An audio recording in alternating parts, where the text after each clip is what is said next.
Let's have a look at the Fuso starting grid now, and from the pole position on the outside, clean line will be Will Davison. He achieved a time of 1:21.9 in qualifying. Alongside him will be his teammate Winterbottom. Then it's Whincup and Lowndes. It's an all-team Vodafone second row of the grid, although it is a one-by-one staggering of the way that it is compiled here at this layout.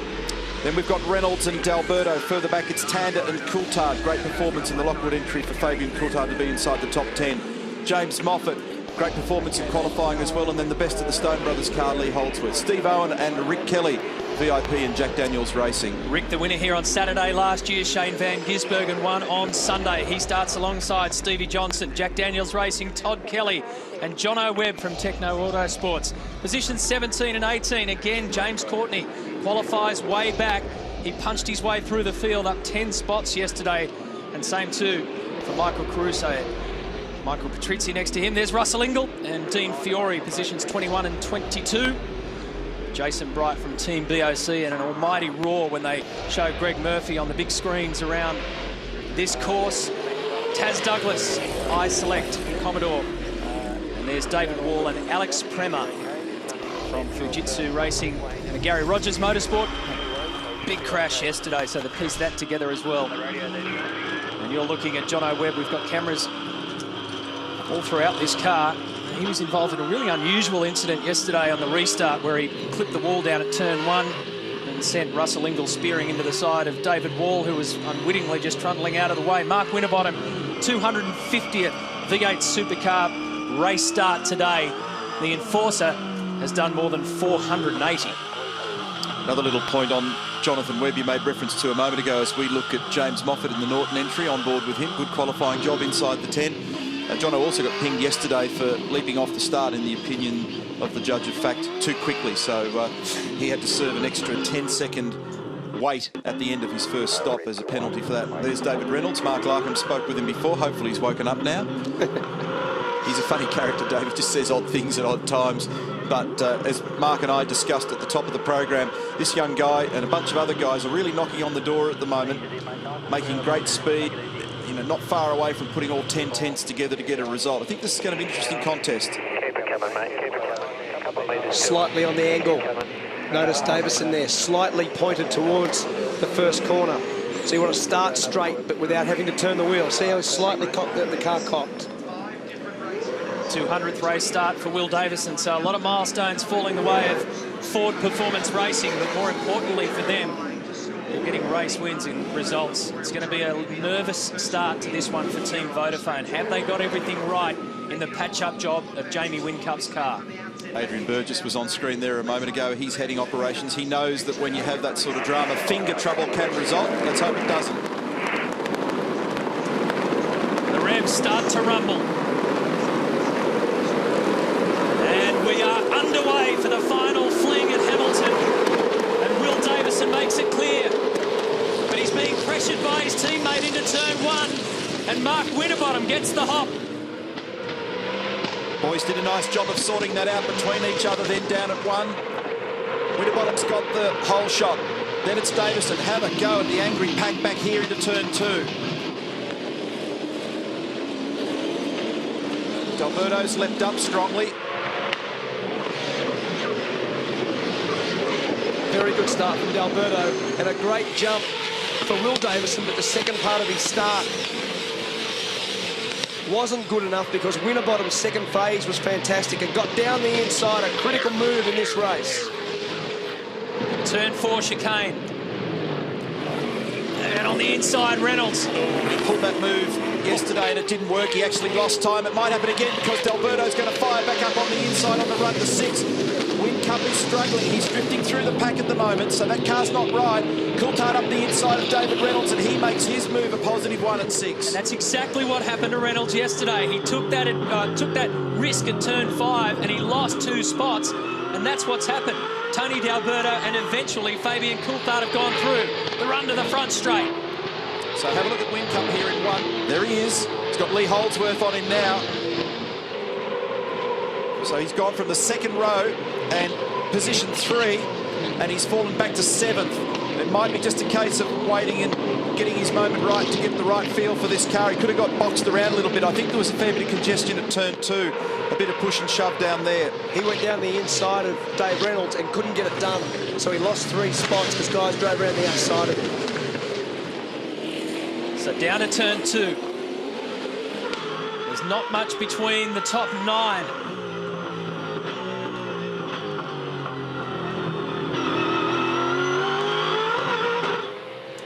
Looking out the rear there of David Reynolds' car. Back through turn 4 they go. So Winterbottom's going to try and take advantage of this good start. Scafie mentioned, for all money, you'd say that Will Davison got a better jump. But it's a long way down to turn 1. It's a downhill run. By the time they got there, Frosty had his nose in front. Definitely D'Alberto and Coulthard, the pick of the first couple of laps. This jump. So the first jump was good, but the second phase from Winterbottom was very good, Neil, wasn't it? He did a nice job of controlling it on the dirty side as well. And look further back here, Reynolds only just got that thing stopped. Stephen Johnson had to take to the inside there as well. Here we are with Dave Reynolds. That was a good jump too.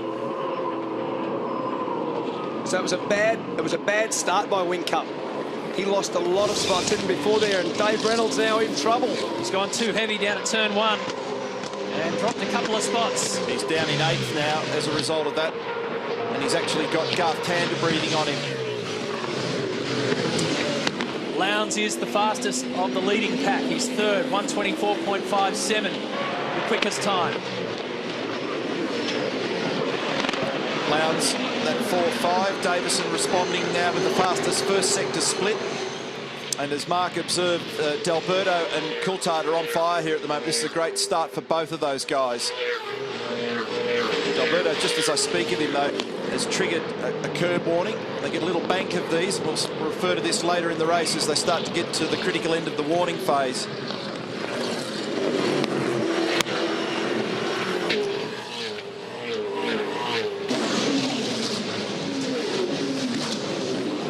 Single file. So the gap at the front's about a second between Winterbottom and Davison. 10 seconds separates the top 14 cars, which takes you down to Stephen Johnson. This will be the drama with Dave Reynolds as he moves across, locks the wheel and did a very good job not to destroy those tyres. Unusually, he locked both fronts, though. Typically, you see the unloaded front locking. You don't often see both. So maybe he didn't quite get his brake modulation right there, because there are quite a few bumps at the end of at the front straight into turn 1. When we talk about modulation, we're talking about the way in which the driver rides the brake pedal and varies the braking pressure to be able to control the braking, maintain maximum pressure, but not lock it up and deal with the bumps, not lock those brakes, and that's what happened to David. Front guys being very measured through this turn 4 chicane to incur those penalty points that late in the race will give them some free kicks when they need to use them. Well, just as we were watching them all run through the chicane here, to give you an idea of where your favourite driver is in the field, both Steve Owen and James Courtney both infringed then. Now, this is problematic for Whincup because he's now just bottled up under the rear wing of another car. It makes brake temperature, it makes it hard to sight what you want to do and where you want to do it. So this could be altering their strategy on the run. And Neil, I reckon what you'll see happen, we talked about that lap 11, but these guys are going to be prepared to run lean again, just looking over the shoulders of the boys down here at 888. I don't think Whincup will be waiting around to lap 11 to get out that little message in at the moment. Yeah, so that adds to what I was just saying, that it may alter the way they play the strategy game. And already I'm hearing a lot of people, for example, the car behind Jamie, Lee Holdsworth,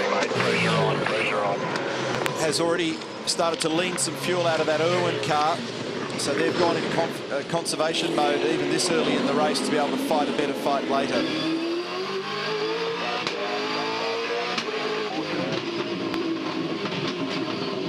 Mark Dutton's also asked Jamie, as we watch him here at turn 3, soften off the front anti-roll bar in the car with the little levers that you see to the left of the driver. If you're looking for a bit more turn, there's Premar's made a mistake down at turn 2. Remember, this car rebuilt overnight after the big crash between turns 6 and 7 yesterday. Crew left here at 4 o'clock this morning. They've done the majority of the key work, and then they did a bit of other... Oh, that's nasty. So he got helped along the way by Jason Bright there. That's the last thing that crew at Fujitsu Racing needs is more damage. And that probably result in a tour through the pit lane for Jason Bright, because he's just got into the back of that car, hasn't been able to stop. Not intentional, but nonetheless, it's going to end up being a problem for him, I'd say. So race control. Well, there's loose rear bodywork on Jonathan Webb's car, but also race control looking at loose rear bodywork on James Courtney's car, as well as fluid coming from the back of Craig Lowndes' car. And meanwhile, at the top, Davison and Winterbottom are trading fastest lap times. The one before this, Winterbottom was quick.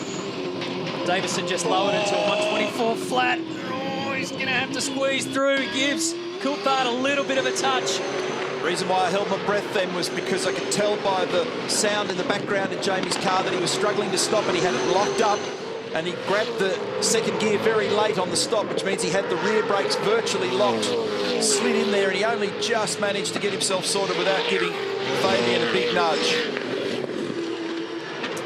He's getting quite frustrated now, isn't he? You can see he's being held up. So a poor start, this is the sort of thing that happens as soon as you get bunched back in the field. And as Larko said, you'll probably find they want to pull him out of this position behind Coulthard. Is hurting his overall race pace. Look at this. The gap was there. That was the reason. It was quite an incentive then for Jamie to go down there. Fabian left a very wide hole. And that's the replay of the action at turn 2. So he's in good position now, Whitcup. Right behind Coulthard. Just sees what's he got. He's ease to the left and then fire down the right. So you want to just ease him across and feint the move. So you move to the opposite side so that you can get down the inside. And he's now also in position for the same location as last time. Yeah, this time though, Fabian positioned the car right much earlier on the straight between 1 and 2, just signal his intention that once bitten, twice shy. Not going to fall for that one again. And someone's already come into the lane there. It's Caruso. They've plucked him out early. Remember, at this point yesterday, in fact, a lap earlier, Lowndes had already been in from lap 5, and Mark Larkin made that point. Coulthard made up 6 spots yesterday to finish inside the top 10. Again, he's the leading Kiwi here today. And Jason Bright just been advised by race control of the pit lane penalty for his infringement there with Prema. Davison's chopped the lead in half of his teammates, so it's down to half a second now.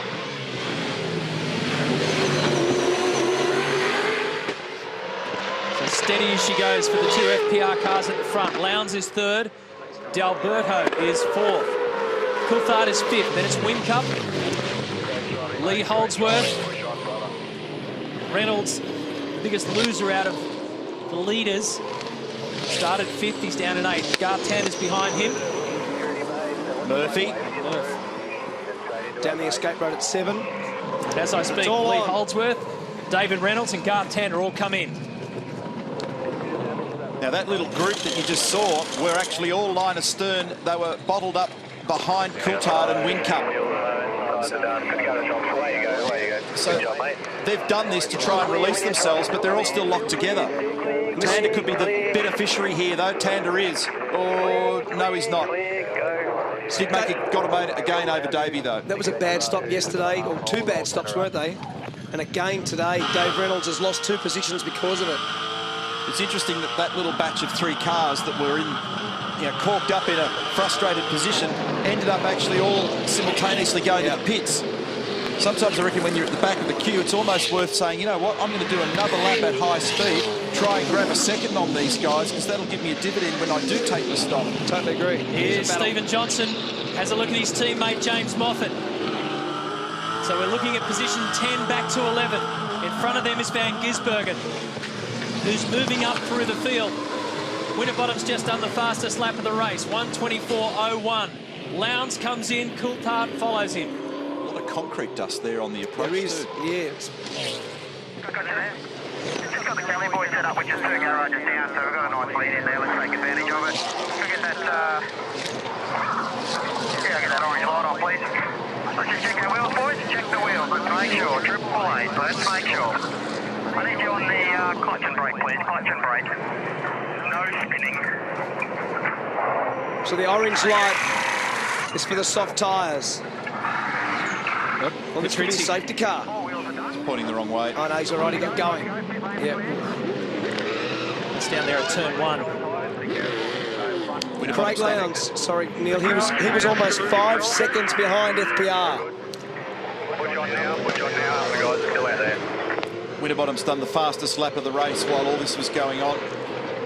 And he's still pretty much half a second to 3/4 of a second up the road.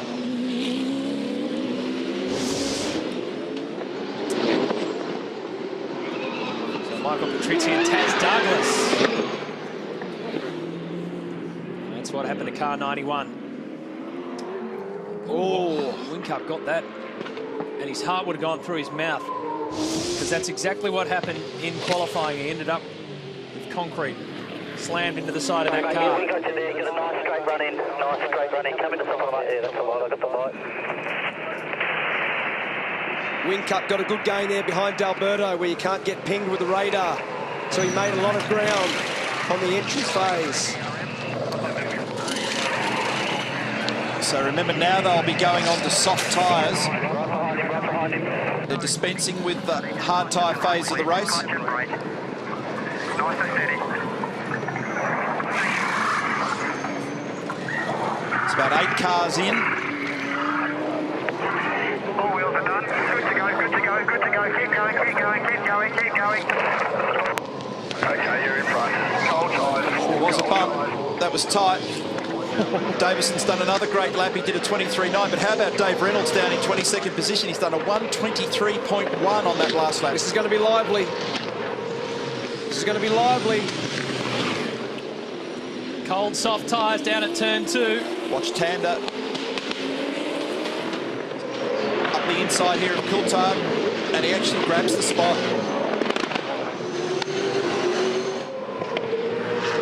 Lowndes is also quick in the first sector. We're going to see a flurry of this now on the softer tyre. Oh, Tander clumsy through the chicane then too. And he got pinged too. So curb hopping, he's got 2 strikes next to his name. That's the problem when you're jammed up under somebody else. It's so difficult to see precisely where you need to put the car. Race leader. You're going to be clear when it drops. Clearing when it drops. Go, go, go, go, go. Nice getaway. Cold tyres, mate. Cold tyres. Watch for Frosty and Lowndes on exit. Watch for Frosty and Lowndes on exit. Okay, so here comes Mark Winterbottom. He's got a big gap, almost a length of the entire front straight back to Craig Lowndes. So he'll resume the effective race lead, and Will Davison slots in behind him. So that's near enough worked out to much the same. In fact, if anything, Frosty's got a little bit of a gain. Oh, look at this. You've got a lot of water coming out from under the front of Will's car on the brakes there into turn 2. Doesn't need all that all over his tyres. So Frosty's got a little gain out of that, but it hasn't made any great difference. And Lowndes is on a charge. He's just done the fastest lap of the race. They're lighting up the scoreboard. We'll take a break here at Hamilton.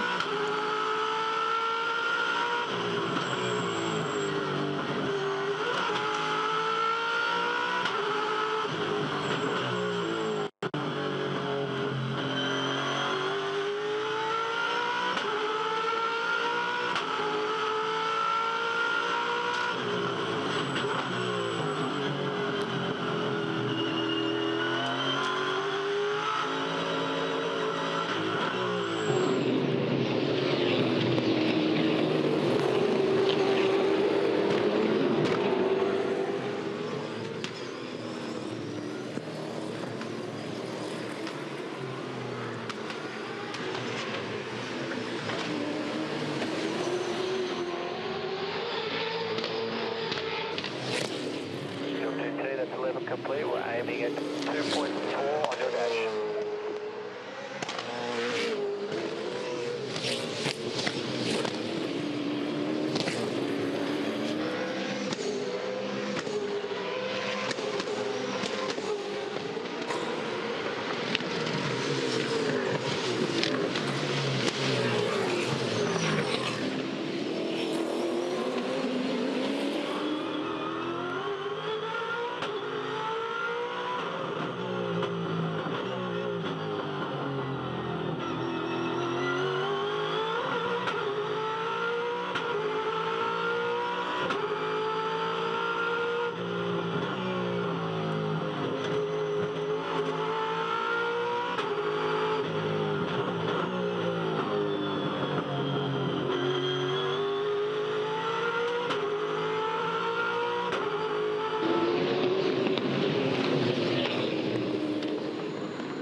Great job there, Pat.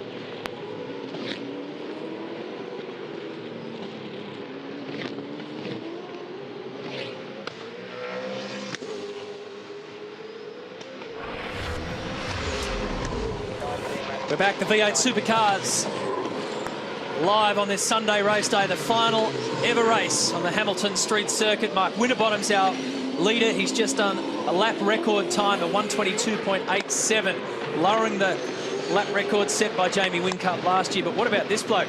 Lee Holdsworth, the Irwin Tools Ford, has made up 6 spots to be in 4th in our Access All Areas passes down at Stone Brothers Racing. So a good time to check in with Ross Stone.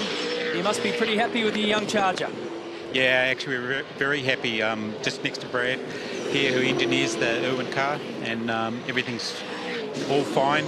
And Lee's just pacing himself a little bit actually, so we're pretty happy about that. In fact, all of you guys, Ross, are moving forward. The Giz has come up to 11th spot, and we've got some trouble here for Steve Owen. So I might check in with you in just a sec, Ross, as we try and unravel what's going to happen here with Steve Owen's VIP Pet Foods car. Big damage to the front right-hand side. The question is, can he get it further around or find a runoff? It'll be a similar problem to what happened to Whincup. Here it is. So right on target, turn 4 again. So it's broken, actually broken before he got to the wall. And then the wall finished it off for the VIP car. So that's a pretty significant failure. You can see as it did the Dukes of Hazzard piece off to the after the second phase of the chicane. The wheel was already pointed out, so he had no way of steering the car and made very heavy contact with the fence. A lot of damage to the right-hand front. He's done all right to bring it around. Absolutely. From turn 4. Yeah, it's on a 3-wheeler. It's not going to be a simple fix, though. It just saves the walk. Saves the walk. Comes from a professional racing driver. You're a joke. Steve had a really good run yesterday. He finished inside the top 10. It was a solid one, and he was aiming towards there again for this race. So our first casualty of the day. And Whincup's looking threatening on the back of Lee Holdsworth here at the moment. Meantime, Alex Premer, who's had a pretty fraught weekend, has got a bad sportsmanship flag. In fact, he's now just gone one more. I was about to say he's had 5 hops through the chicane. He's now done his 6th, and that means that in accordance with the regulations for this event, that means a pit lane drive-through penalty for 6 transgressions. He's gone too far, too hungry, too wide through the turn 4 chicane. And as you were speaking, Holdsworth ran wide, missed the apex, and he's carted. Lee Holdsworth was moving in the braking area there and carted Jamie Whincup wide. And Whincup tried to do the crisscross, but he's putting a huge amount of pressure on Holdsworth now. This is turn 2. Lee's covering, and down the inside he goes. Got him. Very good move, Jamie Whincup. Exactly the type of move he was looking to put on Coulthard, but Coulthard shut the door a little bit better than Lee did that time around. So Whincup goes up to 4th. Holdsworth drops back a slot.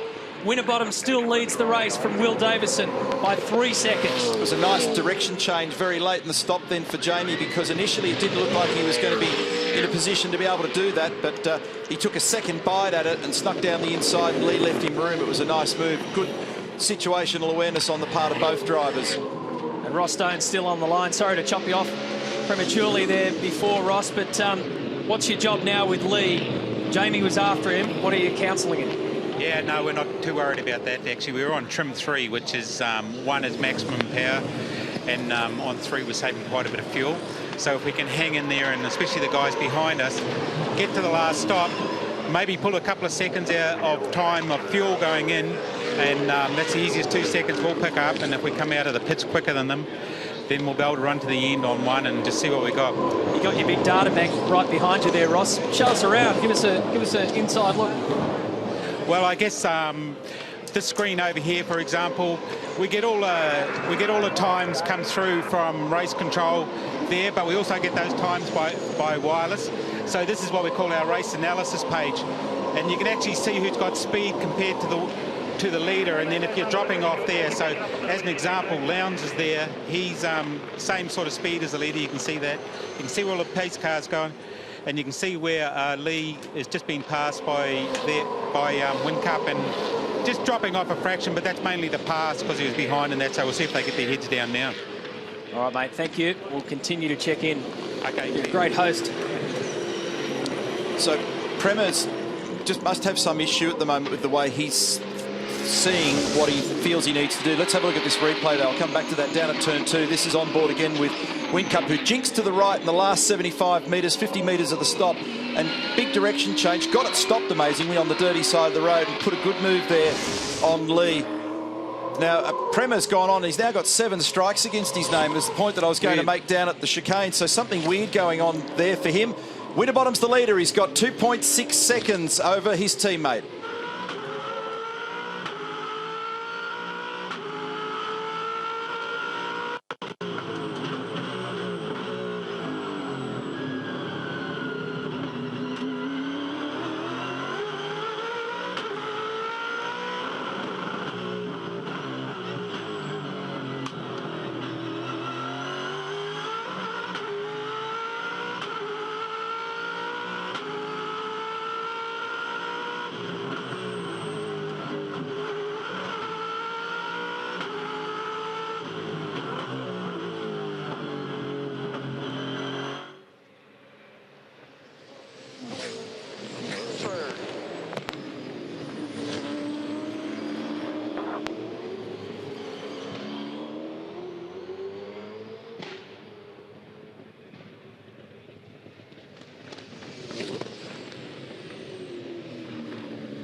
Safety car.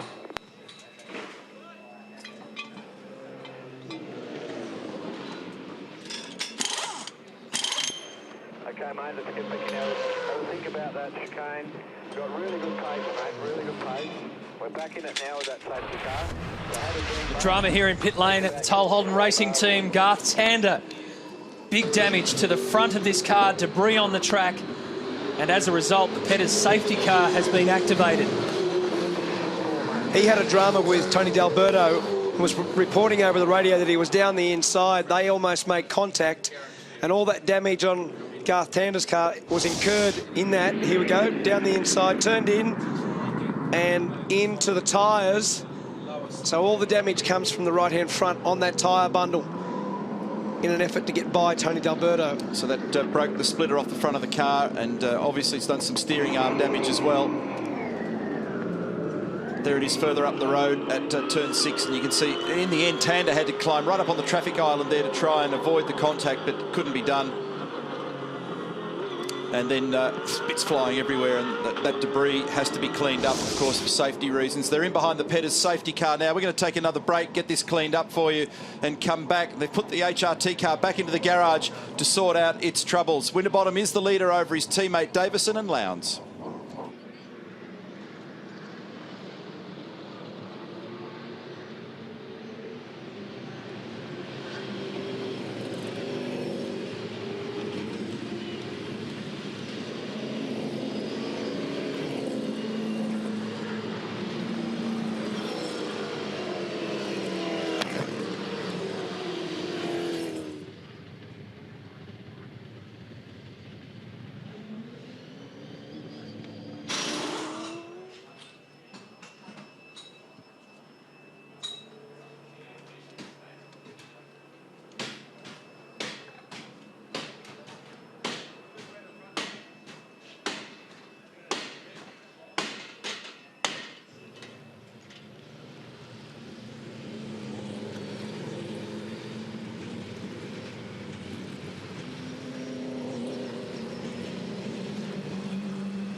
Looks like Alex.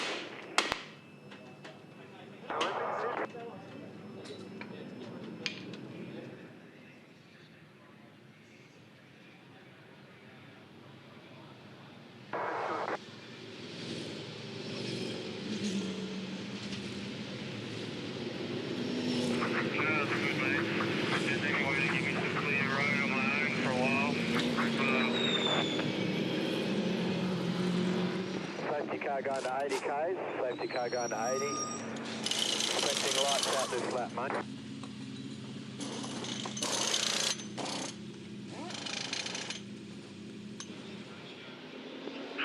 Clear when it drops, mate. Clear when it drops.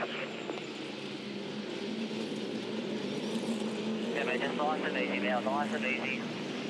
Safety car is at turn 2 currently, safety car is at turn 2. So we're back still under safety car conditions, so you haven't missed a thing. Take the opportunity to get an ad break while the safety car's out there. As much Sunday racing as we can live here on 7 on the streets of Hamilton. And Michael Caruso and James Moffat here got tangled up as well down at turn 1. That's bizarre. Todd Kelly almost got the whack from the Team Norton car. Hey, don't forget, if you've missed the big news today, Eastern Creek is returning to the V8 Supercar calendar this year. Western Sydney get out in force August 24th through to 26th. And Winton has been moved to the mid-November now. So great news, Eastern Creek will be racing back out there again. The work continues in at the Holden Racing Team garage. Originally the car was stopped in the pit lane and then they put it on the go jacks and brought it in, and you can see a substantial amount of work with a heavy duty knockometer there at the front of it to try and get it back into shape. He's obviously losing laps big time now. He's 2 laps down and he's going to spend a lot more time in there. Shane Van Gisbergen is continuing just to creep forward in the game here as well. So he's in his 10th. And field compression here means that some people get a new lease of life, but we also say frequently that when you have a safety car and everybody gets back together again line of stern, it's half a chance to trigger more chaos when they restart. It does, yeah. It has that knock-on effect as opposed to the knockometer. How much nicer was it yesterday? It's so quiet in here, isn't it? He's found his voice. And FPR have found their form. They are flying at the moment. Winterbottom and Davison leading a Team Vodafone double of Lowndes and Whincup down to turn 1. Lee Holdsworth is tucked in behind car number 1. Then it's D'Alberto, Coulthard, Reynolds, Rick Kelly and Shane Van Gisbergen make up our top 10. So keep an eye up and down the pack here, because this is where they dive hard. When tyres are cold, brakes have cooled out, different cars come up to speed again at a different phase rate. And this is the moment when you can capitalise on those around you. So this is where you see some of the desperate stuff.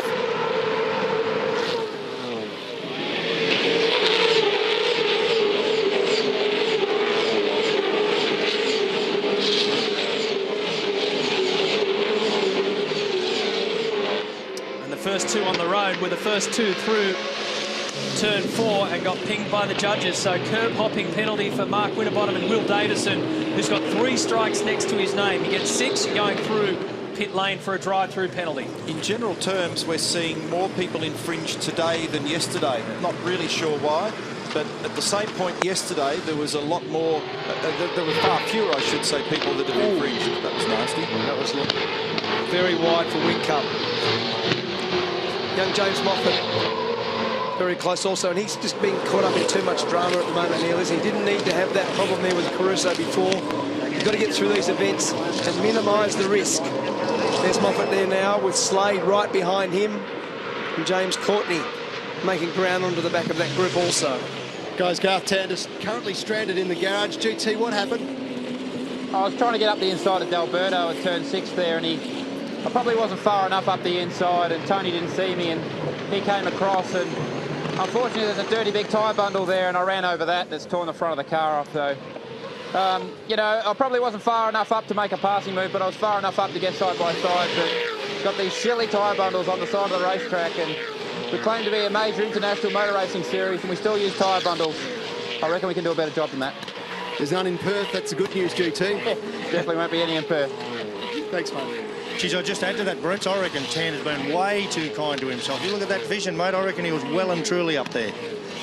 Yeah, I agree, Larko. I reckon he was up there far enough also. Certainly far enough for D'Alberto to give him room, which would have meant that the two cars would have got round there together. And I agree with Garth. That's why we're going to so much trouble to put bollards and things in apex turbs and not have the tyre bundles out there because of the risk that we just saw there with Garth Tander. Little pressure game on here at the moment between Winterbottom and Davison. They're just trading very fast sector splits, and at the moment Mark's got the clear air, which is to his advantage.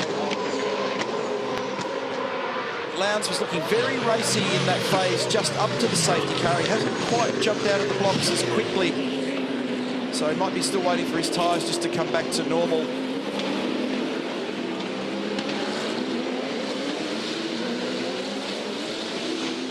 Car 18, James Moffat, to your point, Mark, has just got a black flag for a pit lane drive-through penalty. And that'll be because of the damage down at turn 1 with that car there. On board there with Jonathan Webber, you can see the sticker on his dash, the V8 app, more than 75,000 downloads to date. Scafey's got it running here in the commentary box on his iPad. He doesn't know what he's doing, but he's got it running on his iPad. But it is really good. It's seriously really good. Go to your app store and check it out, the V8 Supercar app, and you can keep abreast of all the information at your fingertips. Here we go, down the inside for Webb. Gee, I thought he was going to get that done then. Very close to wall.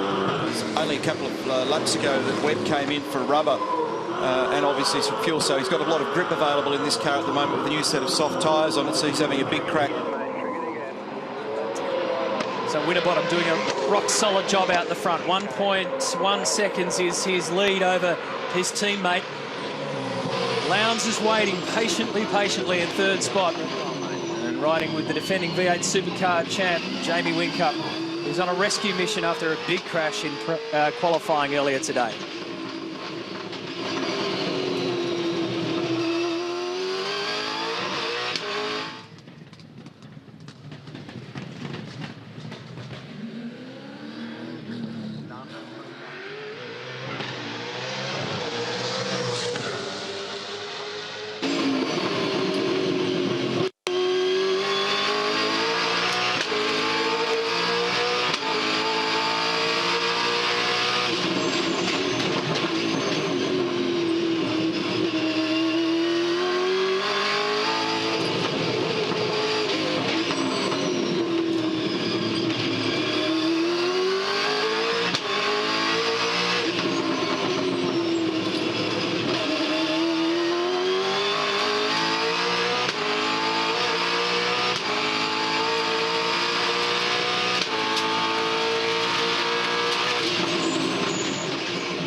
Good job, Murph. Keep it up, buddy. Next car is the 1.7. You are faster.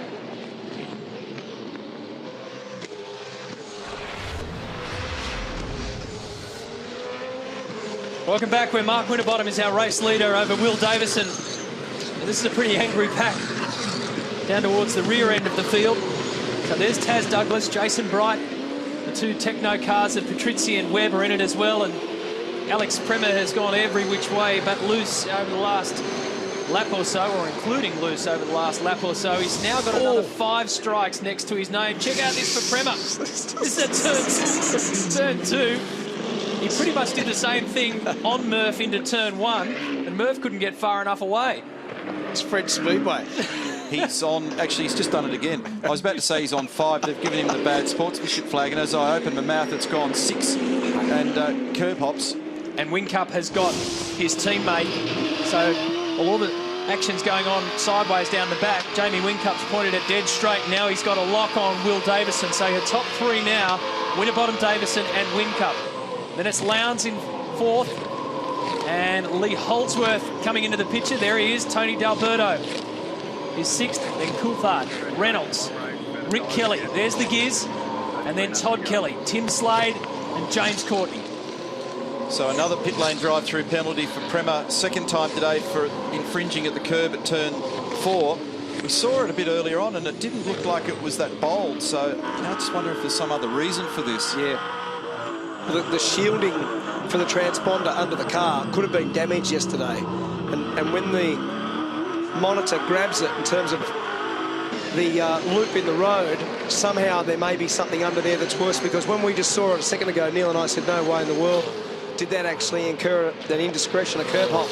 Now, on the curb hop topic, Will Davison P2 at the moment in the race has now got his 4th strike, so he's using them a lot more today as well. Remember, he was squeaky clean yesterday, Croppo. Yeah. But get this, there's only one bloke in the field who hasn't been busted for curb hopping.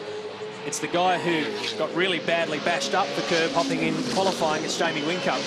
So there's good reason why Jamie's going through there in a nice straight line. We're watching Greg Murphy, the Pepsi Max Commodore. He's in 16th. That's Dean Fiore behind him. Yeah, it's interesting with Premer coming through for that next penalty. I just spoke to Richard Holway, his engineer. He said, you know, Premer just doesn't think he's doing anything wrong. They've had the drama for a little while because they've changed the transponder, the little electronic device bolted on the floor of the car. So, yeah, this may not be over. And the team manager, I see, he's walked off to try and get some guidance, get some information on what might be happening here. Well, we saw a shot of the car earlier when we were in the ad break, Mark, and as I said, it didn't look that bold. And as I'm speaking, race director Tim Schenken is saying I've still got a black flag outstanding for car 33, so Alex has not served it yet. That'll be because down at Fujitsu Racing at GRM, they'll probably be arguing the point. So as I think you said, there'll be more to this. And Van Gisbergen now has got by Rick Kelly. So Shane up into 9th position, hunting down Dave Reynolds. Scafie, Ford Performance Racing not happy either. Will Davison saying, I'm doing nothing different, nothing's changed. And yet he's up to 4 infringements and they're getting a little nervous about it. Yeah. Now, Whincup's coming hard here at the moment. He's blazing. That last lap time for him, even to the second sector, taken 3/10 out of Will Davison. And here's Caruso's car on the go, Jackson. It's just about to be launched back out into the pit lane once more. So all of a sudden, Whincup car just looking very good. It's burned off a lot of fuel at this point at the rate of about 3 litres a lap. And there you can see the Energizer splits on your screen. Just shows the progress in the last 3 laps. So he's got enough pace there to begin to seriously look at throwing a move on Will. Just cleaned up his teammate, didn't he, Jamie? He just blazed past him. And considering the qualifying drama and all the damage to the right-hand front, a very, very good drive and a great job by the team to have this car back in workable order. Well, yesterday, you remember, he stalled it in pit lane. That cost him a bunch of time, but he managed to fight back and end up on the podium. So he's ready to take a shot at Will Davison. There's not too many spots at this end of the racetrack where you can get it done. Jamie's best run might be a good exit off the final corner at 8 and then try and put a move on at 1. And his other go-to is turn 2. This is all pretty much line astern through this section of turns 6 and 7, and then to the final corner. Jamie be concentrating so much on early throttle application glides it up to the edge of the wall. Tries to avoid the gravel rash on the right, and he just wants to be a whisker closer when he gets down here in the braking area into one. In the shadows now, in and out of the light, right under the rear bumper of that thing when he gets to the traffic island at one. The other spot, of course, is down here at turn 2. He was very strong earlier on down there. Our cameras may have caught him. Oh, he's Turn 2. Big move. That was a very bold dive. And that's where he did it early on as well. Wow, that was like from a car length and a half back. That was a big dive. But it was a clean one. He didn't have to touch him to get past, so Whincup is on the march. He goes up into second spot. Winterbottom has a 2.5 second lead, but now he knows that the defending series champ is coming after him.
Another 210 there on Winterbottom.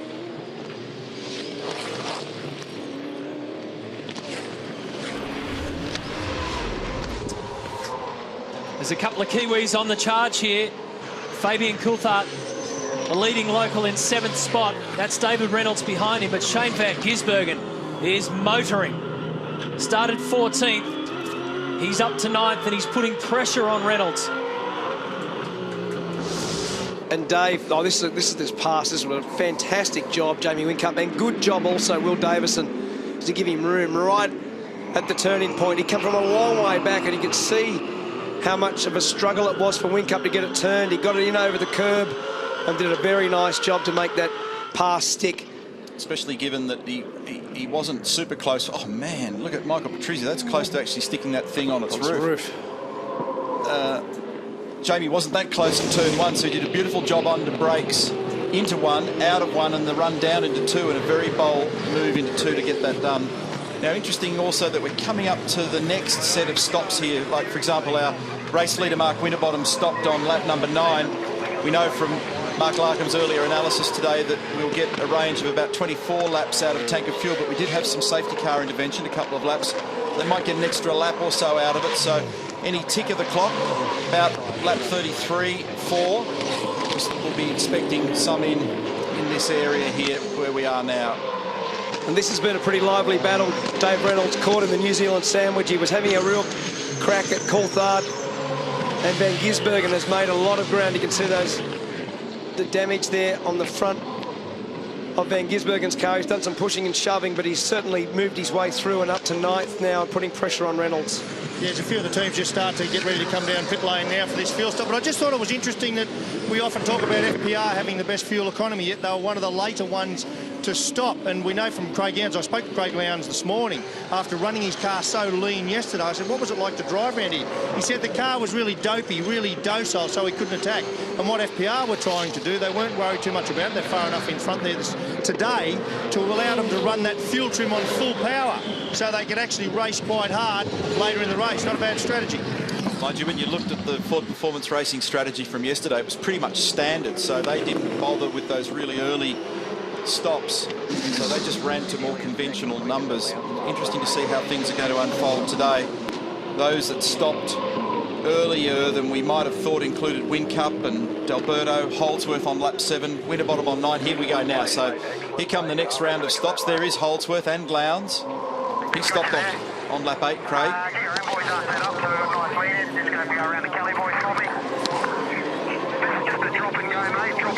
Clutch and brake for me, please. Got you for 4 tyres and up 10 mil in the rear roll centre. Up 10 mil rear roll centre. That's a lot. 10 mil's a lot. Up in the rear roll centre means he's looking for more turn in that car. All wheels are done. Roll centre's done. Pit lane's all clear. You're going to be good to go once you drop down. Still nothing here.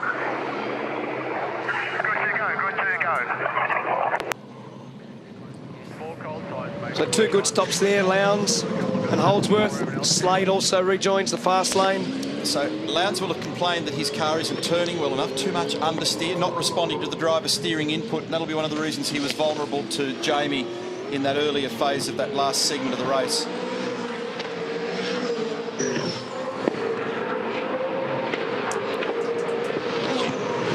So heading towards the final segment. Here's the leader.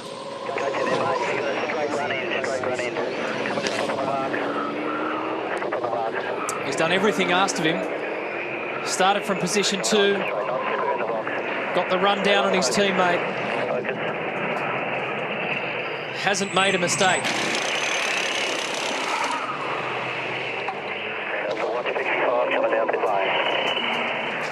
Yeah, this could be clumsy. And be careful of this car coming in with Dave Reynolds.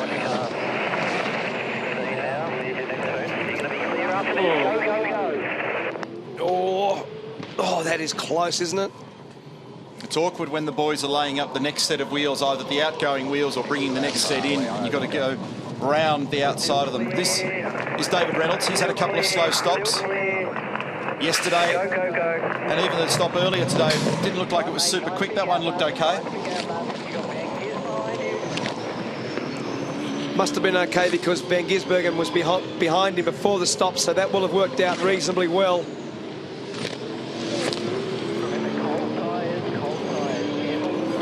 Craig Lowndes rejoining on cold tyres. Oh, big moment, big slide off the curb at turn 4. And here comes Jamie now, and Will.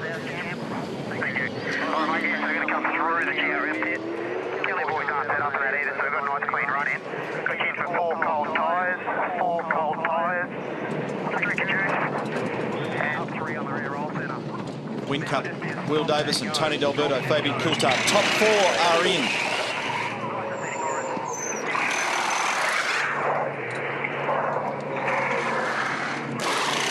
All wheels are done. Lane's clear, mate. We got this one. Still nothing, just pit lane. Brake board is full, thank you. Good to go. Good to go. Keep into it, all clear. Looked like a roll centre adjustment for that car as well. It was 3 mil. There's a switch around there. So there goes Winterbottom. It's your effective race leader. So Jamie Whincup tucks in behind him on cold tyres. And now it's game on again. But he's made ground, hasn't he? Yep. A lot. Davison came out not too far adrift.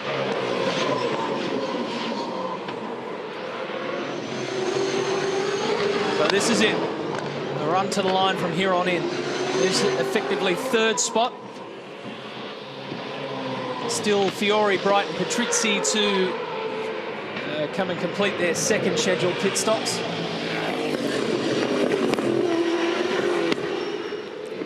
So Whincup, we're just trying to work that gap out there, Matt. From Winterbottom to Whincup. A second. Second yeah. flat. Yep. So he made a lot of ground in that phase of pit work. And then it's 4 seconds back to Will Davison. So advantage Whincup and all of that. Yep. Fiore and Bright still to come in. Same too for Michael Patrizzi, who has now come into pit lane. We'll take a break, bring you back for the final stages of this one at Hamilton.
You're watching the V8 Supercars race 6 of the 2012 Championship.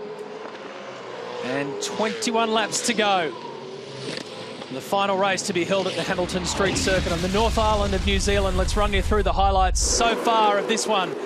Will Davison, the Trading Post Falcon, starts on pole position, but his teammate, Mark Winterbottom, just got a better run down to turn 1. A better second shot at it. Turn 2, Jason Bright spears Alex Premer, who's been in the wars all around the place today. And so too is Fabian Coulthard and Jamie Whincup. So Whincup's go-to turn here is number 2. Didn't get it done that time, but he would later on. Here's Taz Douglas giving Michael Patrizzi a nice old serve down at 1. Check out this at the chicane. Oh. Steve Owen. Front right was already gone by the time he hits the second curve, and then it was takeoff time.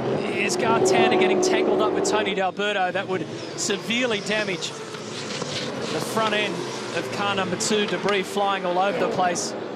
Garth has managed to get back out there. James Moffat having a good run, but getting tangled up in stuff like that isn't going to help with Michael Caruso. This is a stellar move from Whincup down at turn 2 to get second position off Will Davison, and that's how it stands right now. Winterbottom, the race leader, 1.6 seconds over Whincup.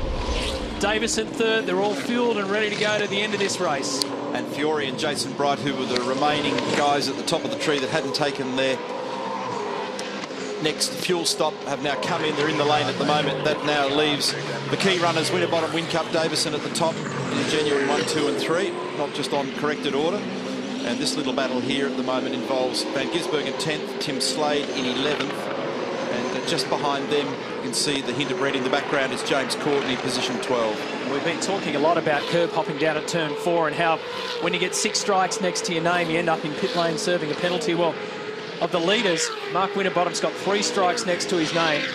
Jamie Whincup doesn't have any, and Will Davison has 4. So inside the last 20 laps, Whincup's got a whole stack of credits he can use if he wants to at turn 4. Hey guys, during that round of pit stops, I actually stood over in the pit wall and watched the whole sequence happen, and there was 3 more guys today stall their cars on the pit stops. Now, I've got to tell you, it's very difficult. We've talked about it before. When they drop the cars down, you only need a little bit of throttle, because too much when you got your speed limit on fuels the engine up and it stalls. And we see them spinning their wheels a lot when they're in the air, so when they drop, they get a bit of spin and they go. Now, if you have a look here, you might recall Dave, who happens to be the guy on the other end of this camera here, got belted over the bonnet because this was the slipperiest surface in our racing calendar. Look at that. They've ground all this, and now, without doubt, it is the grippiest pit lane on the calendar. So guys are dropping the cars, expecting to spin a bit, and they just don't. They bog down, stall.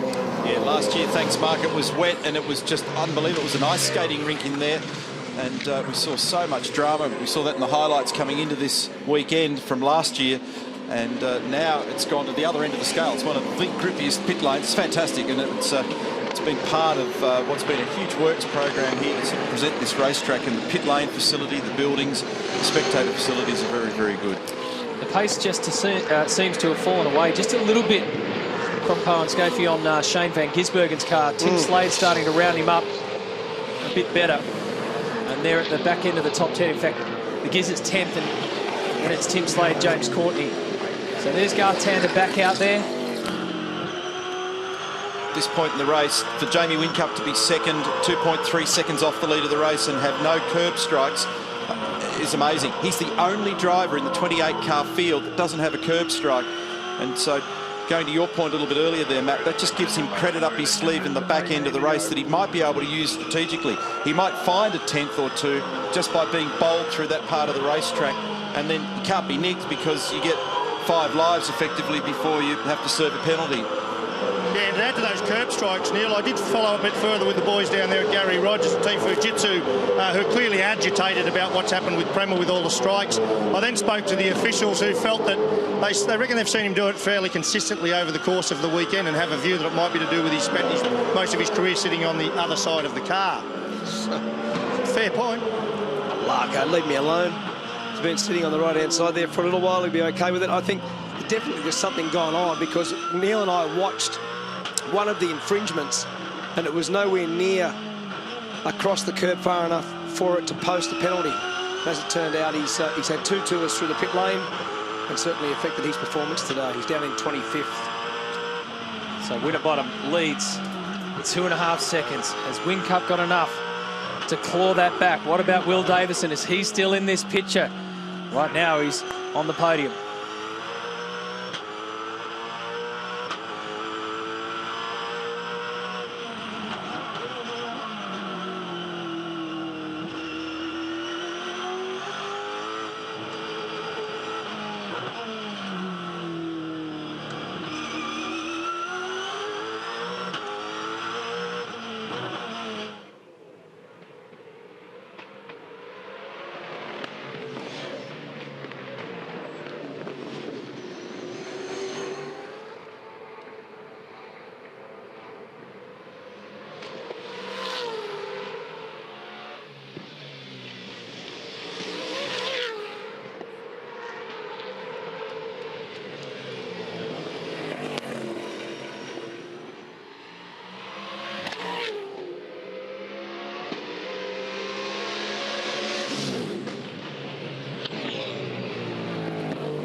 Up to turn 3 here, where the sun is directly in the eyes of the drivers.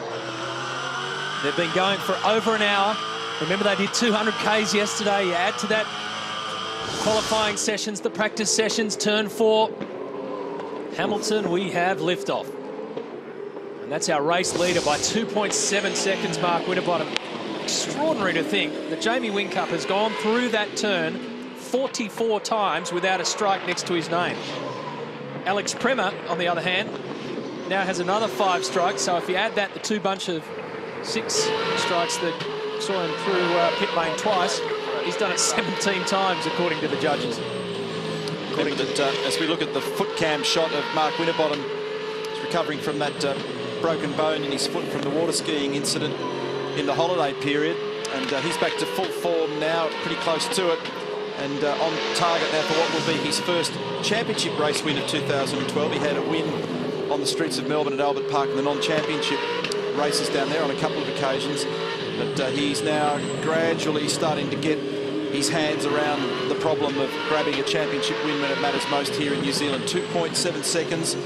That's a pretty decent little cushion at the moment. He's in a great rhythm. He wouldn't be that happy with flying that high over the curb. 14 remaining. The curb cost him dearly yesterday. It was interesting watching Frosty yesterday. He was so aggressive in the qualifying, and then he lost his shootout time, you remember, for that exact reason, curb hopping. Notice that he's now, because the strength's returning to his left foot, he's actually using the footrest, the dead pedal to the left of the clutch pedal now. Yep. A couple of telecasts ago, I made remark the fact that he was having to rest his left foot on the clutch pedal, not on the footrest. That actually braces him a little bit better in the car. He can feel the car better when his foot's over there as well. So his left ankle's accepting a bit of load now where it wasn't not long ago. It's been a clean run for Mark Winterbottom since lap 1, turn 1. This has some potential for some drama. Courtney, Rick Kelly have ranged up onto the back of Slade and Van Gisbergen. Premer's now got another 6 strikes, so make that 18, Matthew, and he'll do another pit lane drive-through penalty. So that's 3 pit lane drive-through penalties. That's a hefty round of frequent pit lane points, isn't it? There's something weird going on there, I'm sure. This little battle here that Scafie just picked between Courtney and Rick Kelly might give Tim Slade the hurry along. He's been tucked in behind Shane Van Gisbergen for quite a while now and hasn't been able to put a move on him. And now he's getting pressure from Courtney and Kelly. They're rounding up Slade. You get the feeling that within the course of the next lap, there's going to be some movement at this station. Fastest guy of the top half-dozen runners at the moment, it remains Mark Winterbottom. Whincup's shadowing him, very, very close to the same speed. And race control has just advised of the pit lane drive-through penalty again for car number 33 for Alex Premer.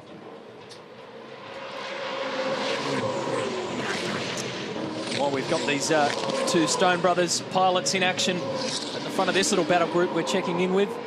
Well, we check in again with Ross Stone, our Access All Areas pass. At this stage of the race, Ross, coming towards 10 laps to go. What's your score out of 10? Lee's actually gone along really well today. Always races well. You know, pretty happy with that. We've got the 2 cars here. Shane is not too happy, you know, with the speed of his car. He hasn't got quite an upturn. And I think Slady, if he could slide past, he'd pull away a little bit. But saying that, he's got to do it cleanly. They know the deal. They're free to race. But if they touch one another, I have the baseball bat just under the data stand here. Hey, Ross, Mark Scape, Shane did look quite pacey early, but it seems like through the day, his speed hasn't got any better. No, he hasn't actually. We were okay in qualifying, but not as good, not where we need to be if we're going to be in the mix with all of this. And to be honest, today he just hasn't had enough speed. We're just lacking the turn that we need. Well, Ross, we really appreciate you taking the time to guide us through Stone Brothers racing across this weekend. Thanks a lot, mate. It's been a lot of fun. Great insights. Yeah, thanks, guys. Cheers. And Lee Holdsworth, the best of the bunch for Stone Brothers, as Ross mentioned, in 5th spot. It's just fantastic to get that kind of view. and that kind of insight. So Winterbottom holding on here by just under 3 seconds as he closes in on his first race win of the year.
Ten laps remaining, gap 2.6, fuel target 0, fuel target 0.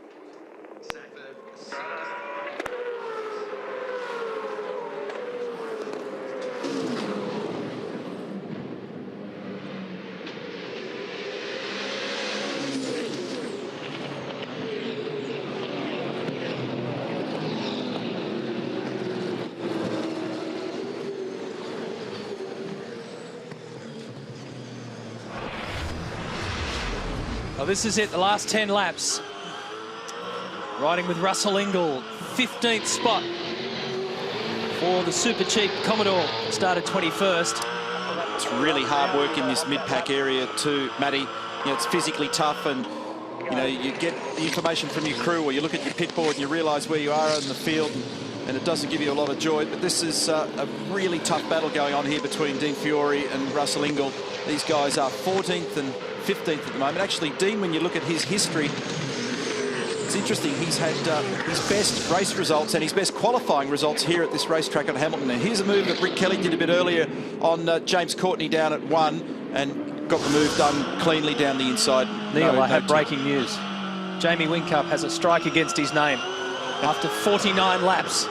He's got a strike against his name at turn 4 and joins the rest of the guys. He could have come out of this squeaky clean. I hear your strike and I raise it by 2 because Alex Premer has now opened the account for his 4th tour of the pit lane. So he's got 2 strikes towards tour number 4 on his pit lane penalty. Any advance on that? If Alex Premer was a baseballer, he'd spend half the day in the dugout. That's unbelievable. That many strikes today. James Courtney's going to get a bad sportsmanship flag as well from position 13 because he's on 5 strikes now. You have to be very, very careful at the back end of the race or he'll find himself through the lane. Yeah, I know we talk about the skill of this bloke. He mastered this circuit from 2009 and 2010 where he was unbeaten, but we were laughing at the fact that he managed to win a race in Tasmania doing a burnout halfway through down at the hairpin. And here he's managed to bounce back from a big, big crash in qualifying to take home another 2nd spot, another podium finish. He won't catch Winterbottom unless something drastic happens, but Whincup's got this ability to bounce back even when things aren't going his way. Matthew, I thought it was interesting just listening to Ross Stone there. He said, quote, not enough turn in both his cars. Now, we've also heard Jamie Whincup and Craig Lowndes raising their rear roll centres because they had understeer. Let me just show you, they both mean the same things. understeer, which is a condition where your front tyres have less grip than your rears effectively. So the car pushes. As you try and turn into the corner, it sort of wants to go straight ahead. The other condition, reverse of that, is oversteer, when the rear tyres have less grip than the front. So the car's very pointy, and you end up doing that. Now, that's probably a better condition than this, because remember, you're also trying to put 650 horsepower through the rear tyres. And why it's so important, if you look, say this is sort of this turn 6-7 complex here at Hamilton, a Garth Tander type line on this sort of corner will be to go up here, turn and fire the car down here. But a Craig Lowndes, and why it's so important he had to get that roll centre up, Craig carries speed. Craig does more of this, that type of line. So at this point here, he's asking a lot more of the front of the car, because he might be doing 5 kilometres an hour faster at that point. Really interesting little dynamic, and that roll centre adjuster we see them doing in the pit stop is a great mechanism to try and alleviate that mid-race. Well done, Larko. That's a very good explanation of what we've heard all day about the guys trying to tune the car, but also the difference in style that guys like Tander and Lowndes actually have. Garth Tander normally very late apex, very straight exit, and Craig Lowndes carries a lot of speed to the corner. You see Garth Tander now entering pit lane, and all that damage on the front of the car. It's a bit ordinary, earlier, isn't it? Yeah. Garth, the proud West Australian, of course, he'll be looking forward to our next event, the Trading Post Perth Challenge. May 4 to 6. Can't wait to get back to Barbagallo. Michael Patrizzi also local, and Carl Reindler as well. Garth's just looking to be a classified finisher here. He's 11 laps off the lead. But the good news is that even though you're at the back of the pack, you still get a little fistful of points. So that's what he's trying to do at the moment, because you never know, you may need them later in the championship. He's chopped the gap here, Wink Up. He has. So he's gained half a second since we last checked in. So it's down to 1.5. And there's enough time left. And remember, he's still got enough credits up his sleeve. If he wants to try and gain a 10th through turn 4, he can. He can have a go at it. He's just relentless, isn't he, Matt? He just keeps on coming at you. James Moffat's also only got one more life, and he's got to go through the pit lane. He's got a bad sportsmanship flag now for 5 infringements. So this is getting a bit interesting here. They've matched times in the first sector now on this lap. You can see the gap. The computer says it's 1.47 seconds between these two cars. And it's night and day to the next. It's 7.8 seconds back from Whincup to Davison.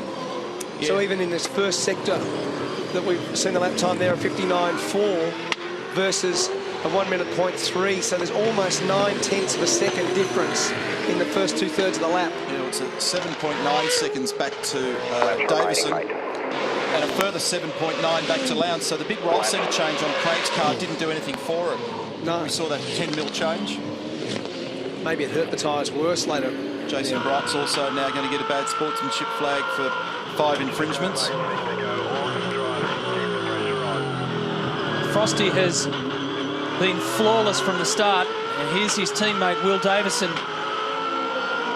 Race win yesterday, eyeing off a podium spot today, and another good haul of points.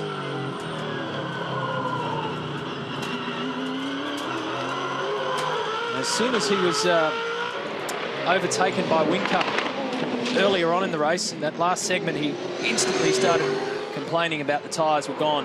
They didn't have anything left to fight, Jamie.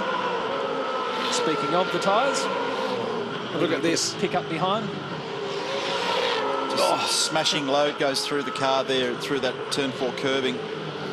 So we're looking at the right rear suspension, the shock absorber, the spring, part of the apparatus, and the mount for the rear anti-roll bar and rear anti-roll bar blade, I should say. The drop link on that. So. And that's that silver thing that you can see running diagonally through your picture is the rear bumper stay, and that's just a little bit of rubber debris hanging off it.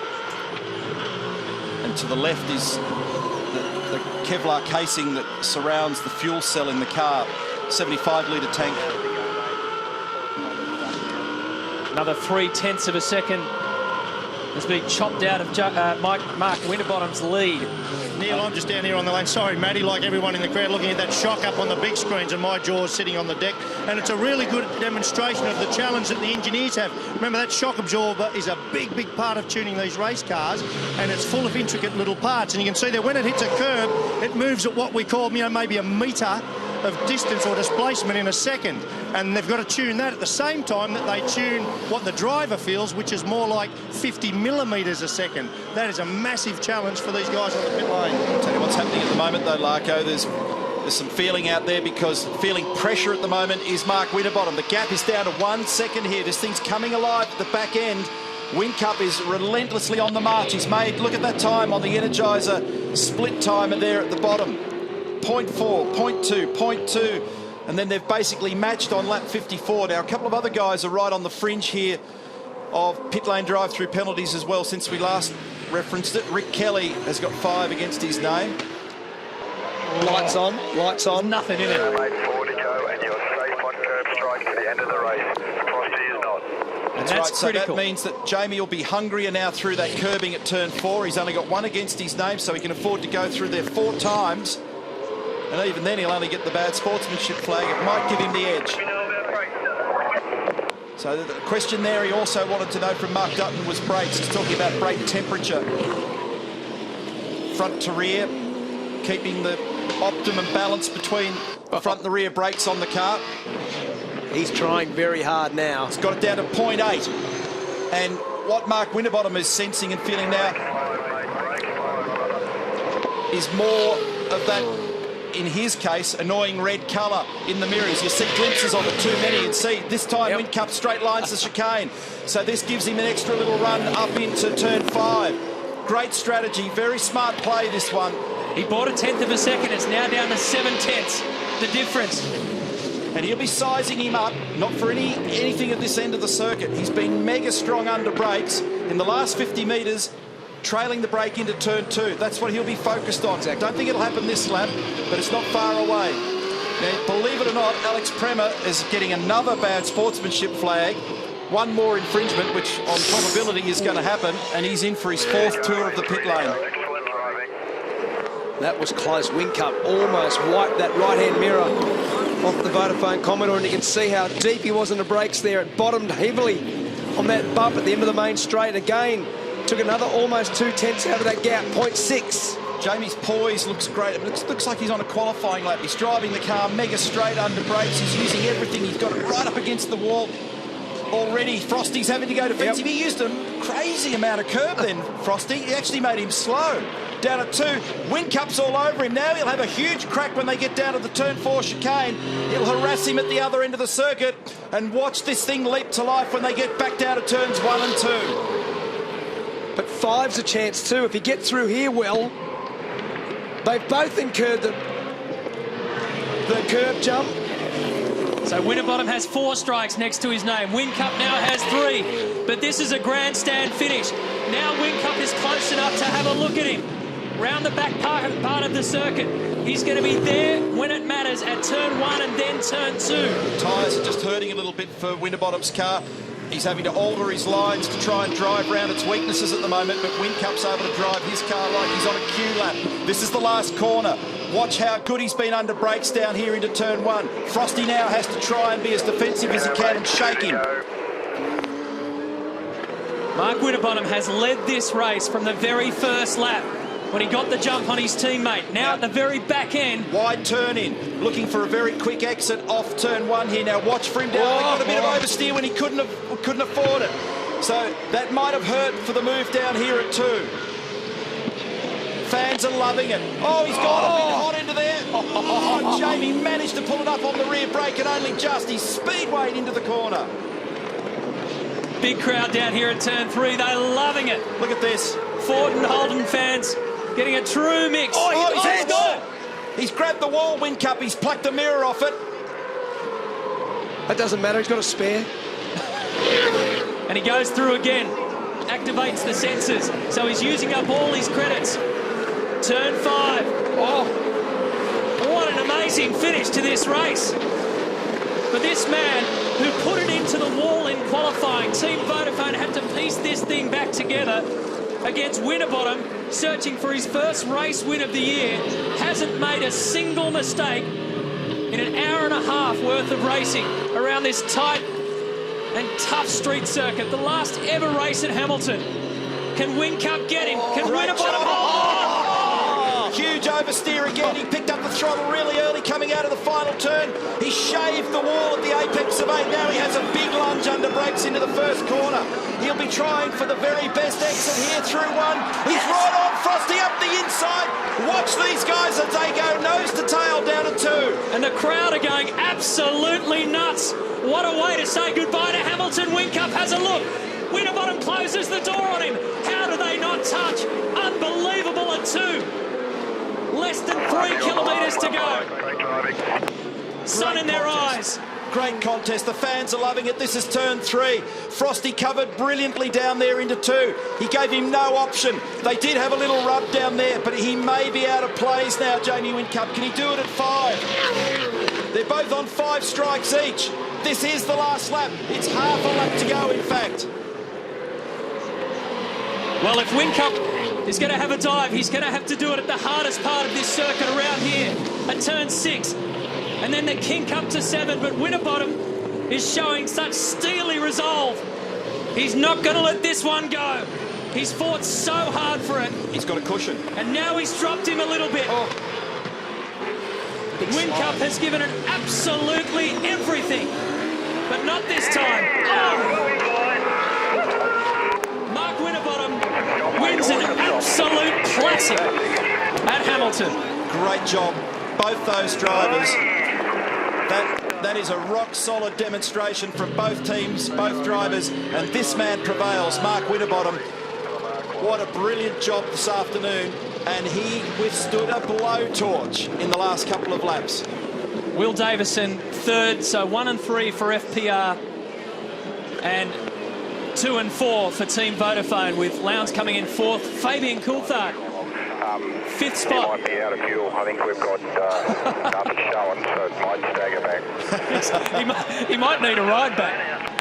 I'm doing a burnout, he said. Whatever's left, he's going to burn it up. And so he should. And look at that Kiwi passion in the stands. How good was that motor race? Mark Winterbottom, Orcon Steel Ford Performance Racing Falcon, getting home just from what was a sliding Jamie Whincup in the last lap for Team Vodafone. What a great display between both great athletes. That's as good as it gets. All 3 of these guys this weekend have been at the top of their game. And they've all got results to speak for it. So 2 second placings for Whincup and a race win each for Winterbottom and Davison. Just extraordinary stuff. So there's your provisional results. Fabian Coulthard, the leading Kiwi. Tony D'Alberto inside the top 10, and Shane van Gisbergen climbs into the 10 as well. A couple of quick updates here because they couldn't levy them a pit lane drive-through penalty. I think Bright, I heard Courtney and Prema again will have time added to their result, which will change what we're seeing on screen here for those down the order. Just a little update there for you to factor in. Yeah, that one had it all. He's going to be lucky to make it back here. He's got nothing left in the tank. Push maybe, mate. He just said, might need to give me a push, mate. A very, very good drive, and what a fantastic end to that race with 2 of the very best operators from Ford and Holden battling with no tyre quality left and with no room to spare around these streets. There he is. He's out of fuel. He's going to have to bump him. Just bump him. Now, we've had some technical problems going back to Australia on Channel 7, so we've got to apologise for that, folks. There's nothing we can do about it, just one of those technical glitches. Obviously back with us now, so you know that Mark Winterbottom won the race. So we're going to take you through these last couple of laps, which was just extraordinary. I mean, Whincup was all over the back of him here. And you watch what unfolds at this stage of the race. It was fantastic, Matt. And Whincup got closer and closer and closer. He was able to use the credits that he had up his sleeve at the chicane. He was having huge lunges, including this one down at turn 2. He used everything in terms of fuel. He used everything in terms of rubber. And he used everything in terms of curb strikes to get onto the back of Mark Winterbottom. and the Kiwis were absolutely lapping it up. He got the wall right there at turn 3. The exit of turn 3, Whincup got the wall, loses the right-hand side mirror, continues to spear straight line through turn 4, and he's so close at this stage that he knows he has to have a dive soon. Look at him in the stands, going nuts. Ford and Holden slugging it out at the end of 200 Ks of racing on such a brutal circuit.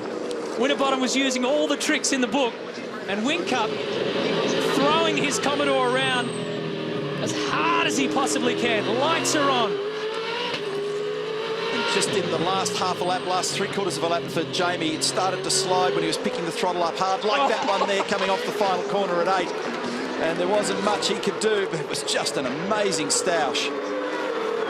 Just to even get back in touch with him, when you consider that Whincup came out of qualifying with all that trauma, they got nose to tail down at 1.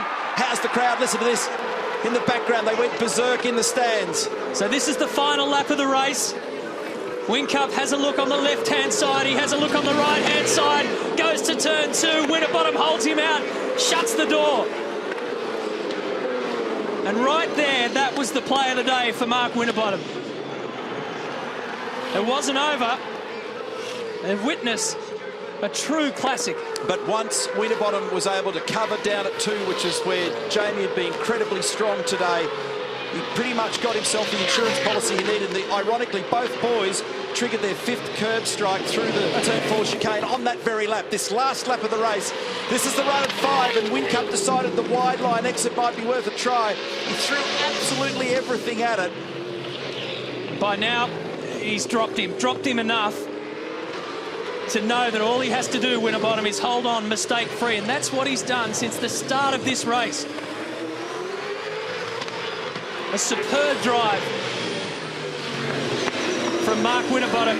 Look at Whincup on that final turn at turn 8. That's how much he was throwing it. Now, this is a win for the ages, as that's an all-timer for Mark Winterbottom. It was a mega display from both drivers, a mega display from both teams. Whincup, we believe, was right out of fuel, literally crossing the line. Campbell Little warned Mark Winterbottom that he was also out of fuel. This was a great contest. Well, Mark Winterbottom, that was something to watch. That's why people come to V8 supercar races. Incredible, mate. Congratulations. How was the pressure on that last lap?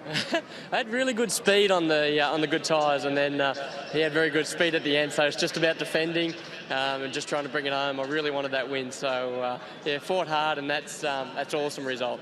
We're saying it's one of the greatest wins of all time. Does it feel that to you, one of your best wins? It's definitely good to win any time. So yeah, it's good just to fight and hold on there. And you know, you got your curb strikes, you got tyre grip, you got all these things going on. And you know, Jamie's probably one of the best passers in the category. So had to work hard to defend him, but yeah, I wasn't going to let it go. It was a good win. Great skill and courage, Frosty. Well done. Enjoy it. Thanks, mate. Jamie Whincup, boy, what a race you gave us there. That was so close. Almost had him. Yeah, hey, I give it absolutely everything I had. There's a lot of Holden fans out here that really wanted that win, but we give it all we had. As Frosty said, it was a crazy battle, tough conditions, but we got there. Jamie, how close did you get in those last couple of laps? Oh, very close. Yeah, I actually thought I was odds on, actually. I thought I'm looking pretty good here. The car hung on to his tyres well. And just to clarify the pit lane at the end there, he was out of fuel, so I had to push him down. I wasn't getting angry or anything. Awesome, Jamie. Thanks for giving us one of the great finishes of all time. Well done. Thanks, Brett. Cheers. Thanks. And Will Davison, great to be back on the podium once again. This is turning into a stellar year for you. Yeah, maybe I should just qualify 6th more often. So, yeah, obviously off pole was great. Didn't get the best start, but yeah, it's great to hold on. We had a few little dramas of my own today. Just didn't quite have the speed, so it's just good to bring it home and wrap to see Frosty get his first win for the year. And fantastic now heading into Perth. Feels good? Yeah, everything feels fantastic. Like I said, everything wasn't 100% comfortable for me today, so if we can make those not so perfect days still 3rd on the podium, that's a great haul of points. So we'll go to Perth full of confidence. It's the Trading Post home event, so we'll get this thing up the front there. Well done. Enjoy the podium, Will. Good on you. You bet. Thanks. Cheers. Down here with Lee Holdsworth, position 6, mate. You must be happy about that, but just tell me, this is a tough circuit, isn't it? Yeah, it certainly is, and it's even tougher when you have to save fuel, then try and brake later to make up for that. So No, it was good to get some more points to our championship. If we keep bundling up these points, we'll finish pretty well in this championship. But a good job by the Irwin boys and SBR, and I'm pretty stoked with that. Well, it could go downhill from here, mate. So I don't know if you, when you go back and look at the telecast, you'll see the fantastic job Ross Stone did with commentary today. So you don't want him to drop the ball during the course of the year, mate. Oh, that's good. That's good. I'm sure he'll be loving that. No, good job all round. And you enjoying the Falcon, mate? Yeah, it's been good. Still haven't got on top of qualifying, but getting closer. You know, I get better every day, but I'm sure that'll just come with time. So, yeah, wait to a couple of rounds in and we'll see some good results there. Can't wait to see you in Perth. Good luck, mate. Thanks, mate. Cheers. Lee Holdsworth makes up 4 spots to finish in 6th. So let's check out the championship point score for you, and it's 21 points the difference now between Will Davison and Jamie Whincup. Craig Lowndes has moved up into 4th spot and pushes Gar Tander back down to 7th. And Rick Kelly inside the top 10. And also special mention for his brother Todd, who made up 6 spots to finish inside the top 10 today. Time for the podium now. 41,300 fans trackside at Hamilton, making 117,000 for the weekend on a great weekend of racing. Race 6 of the year, the 2012 ITM 400 Hamilton. Would you please congratulate our winner for Ford Performance Racing, Mark Winterbottom. In 2nd place for Team Vodafone, Jamie Whincup. In 3rd place, Ford Performance Racing's Will Davison. And representing the winning team, Ford Performance Racing, John Moore. To make the presentation to 3rd place, the Chief Operating Officer of V8 Supercars, Mr. Shane Howard. Making the presentation to 2nd place, the Managing Director of Beam Global New Zealand, Bevan Aiden. Presenting to the winning team, the Chief Executive of the Hamilton City Council, our magnificent host this weekend, Mr. Barry Harris. And presenting 1st place, the Director of Pine Pack ITM, Dawn Mahari. And the Mark Porter Memorial Trophy, presented by Paul Taylor, General Manager, Marketing and Operations for our major sponsor, ITM. Ladies and gentlemen, the 2012 ITM 400 Hamilton Race 6 winners. Good job, Barrett's. Mark Winterbottom. It's his 18th career V8 Supercar race win. His first since Sydney last year, so he's got an affinity with the street circuits, and his name goes in the history books as the last race winner at this venue.